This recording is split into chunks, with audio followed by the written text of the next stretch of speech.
most estimates, nearly a third of released Guantanamo Bay detainees end up back on the terror battlefield. But as President Obama works to make good on a campaign promise, nearly half of those who remain there are scheduled to get out soon. Here to react is Joe Connor, whose father was killed by terrorists, granted clemency by President Bill Clinton.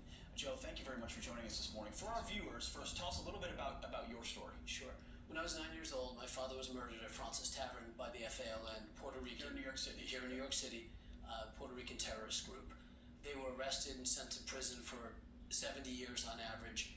In 1999, when Hillary Clinton was going to run for senator from New York, they were given clemency. They hadn't requested it, and they had 30 days to decide to accept it. Finally, they accepted it. One of them turned it down, Oscar Lopez. He remains in prison.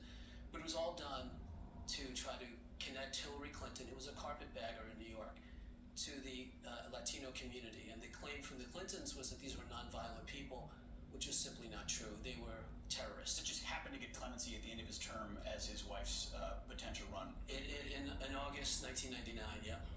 A political nexus. So, Yep, so as we look at Guantanamo Bay, which Sure. a lot of people are saying, hey, we're releasing people for political purposes, you're familiar. Do you see a similarity in Guantanamo Absolutely. Bay? I spent time in Guantanamo earlier this year because I'm also a 9/11 family member. My cousin Steve Schlag was murdered that day. He was my father's godson. I saw the attacks that morning from my office, and I see that this is an absolute repeat where she's using now wanting to release these terrorists for political purposes. She's playing Russian roulette with the American people. So you're saying she wouldn't have any different policy from what Barack Obama's doing right No, now? I think she's going to follow exactly what he's doing, and what they're doing is trying to release these terrorists without any backup plan. I mean, they're going to, where are they going to send them? First of all, when they get new terrorists caught on the battlefield, they won't know what to do with them, somewhere to put them, and they downgrade the people at Guantanamo that it's not American values. Sure. But I was down there. It's the ultimate American value. We are trying to give justice to people who would slit our throats, and that is the ultimate of what America does. What the other policy that Obama has is droning people without any due process.